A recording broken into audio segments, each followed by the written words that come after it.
ঠাকুর বাড়ির রান্নাকে এতটাই ভালোবেসে ফেলেছি, ইউটিউব বা ইনস্টাগ্রাম যাই স্ক্রোল করি না কেন ঠাকুর বাড়ির রান্নাই সামনে চলে আসছে।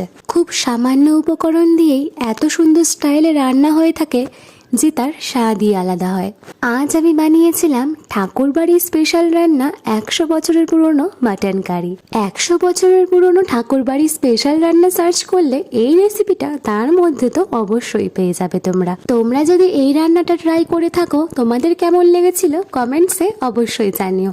আমি তো এই ফার্স্ট টাইম ট্রাই করলাম, তবে এত সুন্দর মাটন কারির সাথে পোলাও না হলে ব্যাপারটা কিন্তু একদম জমে উঠছিল না। তাই মায়ের হাতের স্পেশাল পোলাও সাথে স্যালাড আর মাটন কারি দিয়ে প্লেটটাকে খুব সুন্দরভাবে সাজিয়ে নিলাম।